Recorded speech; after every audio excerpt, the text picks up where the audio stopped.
Salut les gars. Je sais pas trop si ça sert à quelque chose que je filme là, je prends des rushs un peu au pif. Je viens de faire une story sur Insta concernant le terrain derrière chez moi que je suis en train de prendre qui fait près de 2 hectares. Et je suis en train de réfléchir à savoir si Kiki arriverait à décoller et à atterrir ici. Avant mon copain, laisse-moi te parler quelques secondes d'une application pour ton vol. Il s'agit de l'application Checklist présente sur iOS. Tu vas sur l'App Store ou sur le lien dans la description et tu pourras l'essayer et voir si ça te plaît, tout simplement. Comme son nom l'indique, il s'agit d'une application à utiliser en vol pour toutes les checklists dont tu as besoin, à portée de main. Oublie les checklists d'Aéroclub en papier qui s'effritent ou qui moisissent, là tu fixes ton iPad ou ton iPhone sur le tableau de bord, ton genou, la verrière, et là tu as tout à portée de doigt, de manière claire et lumineuse. Que tu pilotes un petit ULM pendulaire, un bon gros Cirrus SR22 ou même ton petit 747 du week-end, t'auras les checklists d'urgence, de panne moteur, de feu en cabine, de panne radio et tout le reste. Ça peut même te servir à réviser quand tu es au sol. Tu peux utiliser l'application en écran scindé avec une autre application GPS par exemple, et là c'est le grand luxe à bord. Franchement, simplifie-toi les choses pour ton vol. Moi, depuis que je suis passé sur tablette, je fais plus rien en papier. Tu peux taper un mot lié à ton problème dans la barre de recherche comme oil temp, tu auras les checks correspondantes. L'application est en anglais, donc si tu comptes voyager à l'étranger ou devenir pilote pro, ça te mettra dans l'ambiance. Ça fait 6 mois que je suis là, que j'habite dans ma nouvelle maison, et je me suis toujours dit franchement ça passerait pas avec Kiki, ça serait le bordel, il y a des pylônes électriques au bout, machin. C'est un coup foireux, et puis moi ce qui me pose aussi problème, bon ça c'est un peu moi, hein. C'est qu'il y a des riverains quand même, tu vois, il y a des...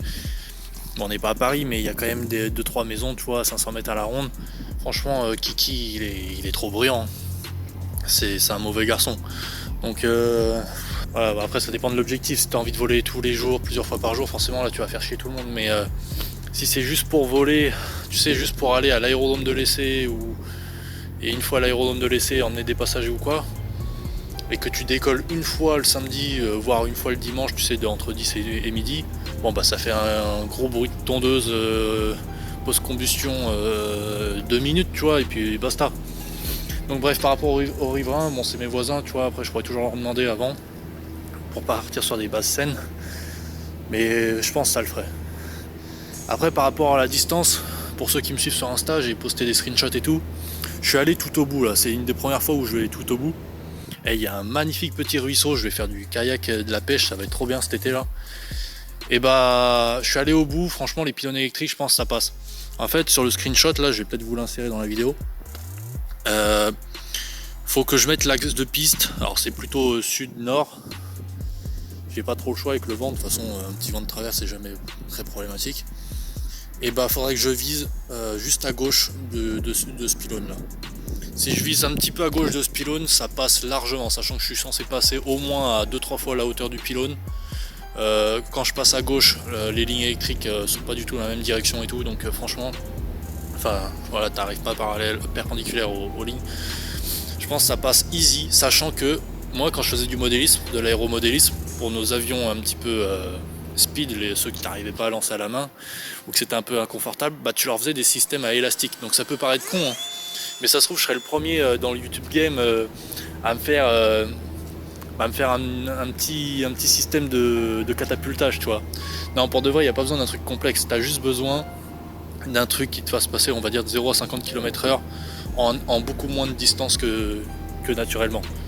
C'est-à-dire soit un système de tendeur tout gentil, tu vois, il n'y a pas besoin d'un système complexe, soit une espèce de gros tapis roulant ou une connerie comme ça se trouve il y a un truc simple à faire, tu vois. Pas besoin que ça soit brusque, pas besoin que ça soit incroyable, juste histoire de gagner, on va dire, l'équivalent de 50 mètres quoi. Si je décolle à vide, pas trop chargé, à mon avis ça passe large. Et moi ça me rendrait bien service parce que, comme je l'expliquais dans ma story Insta, moi et là Kiki ça fait déjà presque plusieurs années là que je paye un hangar comme un con tous les mois alors qu'il me sert plus à rien depuis un an là. Et en plus j'ai voulu le mettre en vente sur le bon coin, et franchement ça part pas, hein. J'ai même baissé le prix et tout, c'est même pas que ça part pas, c'est qu'en fait j'ai quasiment aucune demande quoi. J'ai 1 ou 2 gars qui veulent le brader, enfin 6 mères la famille, donc je pense, enfin en tout cas tant que je peux pas faire autrement, bah le garder, donc j'ai pas le choix, hein. Moi je fais par rapport à ce que je peux, pas ce que je veux, tu vois. Donc là clairement dans quelques mois ça se trouve j'aménage une petite piste, parce que là on dirait pas, hein, mais c'est tout pourri ici, hein. C'est que du jonc, t'as des différences de hauteur de plus ou moins 50 cm, 1 mètre, c'est tout pourri, hein, c'est plein de flotte et tout, mais il suffit que tu travailles une petite bande gazonnée correct de, je sais pas, 5 mètres de large sur les 150 mètres là, de long, avec une pelle et tout, tu te donnes un peu et ça peut le faire. Puis franchement, je vais faire des économies tous les mois parce que franchement, une place de hangar, voilà, ça coûte un peu de monnaie. Si en plus t'en profites pas, c'est vraiment du gâchis. Donc tu vois, par la force des choses, je vais devoir faire quelque chose. Soit je me le fais livrer par hélicoptère, soit je le pose moi-même, tu vois. Le poser, franchement, c'est pas un problème. Un ULM 3 axes, si t'as des vols et compagnie, tu le poses sur tout et n'importe quoi. Tu peux faire des appontages. Mais non, le problème, c'est toujours le décollage. Décollage, voilà, t'as besoin de patates, ça a besoin de pousser un minimum si tu veux décoller court. Donc bref, dites-moi si c'est un projet qui vous paraît viable, pertinent. Dites-moi ce que vous en pensez. Après, par vidéo, je sais que peut-être on se rend pas bien compte des distances et tout ça. La perspective n'est pas la même. Mais je pense qu'il y a peut-être de quoi faire et de toute façon je vais être obligé. Après moi j'ai un pote instructeur dans le coin là, je vais quand même lui demander bien son avis pour voir ce qu'il en pense. D'avoir plusieurs avis, tu vois, si tu restes dans ta connerie, c'est le meilleur moyen de faire des bêtises. Moi je pense que ça passe. Faudrait que je fasse des tests sur piste ULM pour voir vraiment le minimum avec laquelle je peux décoller. Sachant que là je pense avoir de la marge. 160 mètres. Sachant qu'il n'y a rien au bout, sachant que je peux me faire un petit système pour accélérer un petit peu au début, c'est-à-dire soit une espèce de rampe, tu sais, qui commence à 5 mètres de haut et qui descend gentiment, voilà, soit un système de tendeur comme en aéromodélisme, très efficace, hein, testé, approuvé. Voilà, dites-moi dans les commentaires, je vois que ça fait déjà 6 minutes que je parle. Eh les gars, il y a un abonné là sur Insta qui m'a contacté, il m'a fait penser à deux choses.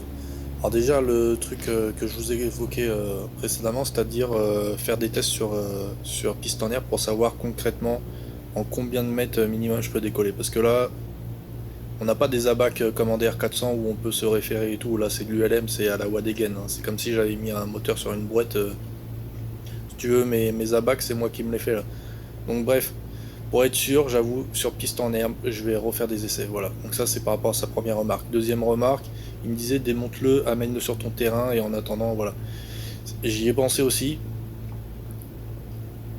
Sauf que le premier truc qui me venait à l'esprit, en fait, c'est juste que c'est le merdier, quoi. Si tu sais pas faire, le démonter, c'est archi chiant, quoi. Moi, nous avec l'ancien proprio, on avait mis 4 heures juste pour le remonter.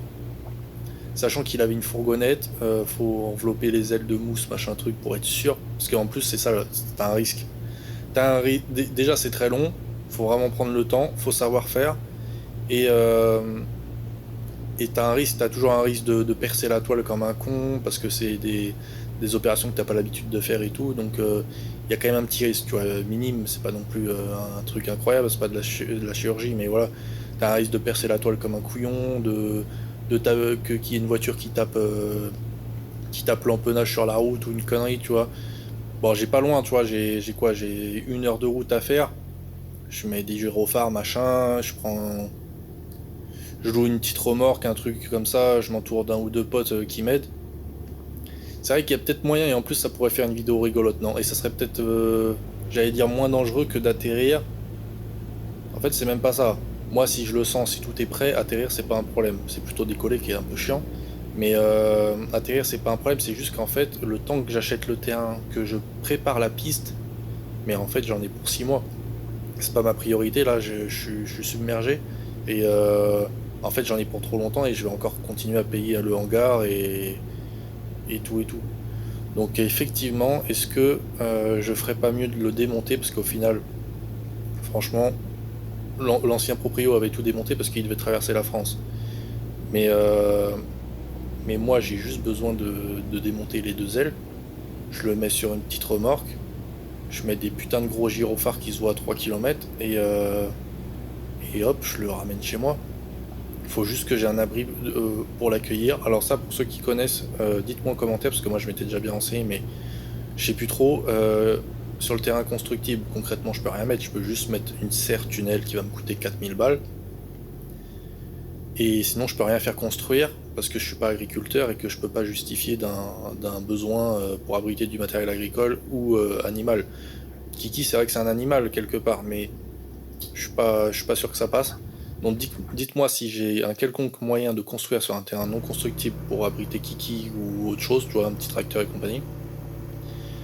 Ou dites-moi si vous avez des bons plans Parce que le problème c'est qu'en non constructible, en PVC et compagnie, un petit tunnel c'est 4000 balles et ceux que j'avais vus c'était 8000 suffisamment large pour un ULM, donc c'est voilà, enfin je vais pas payer le prix du terrain, je vais pas le foutre dans le prix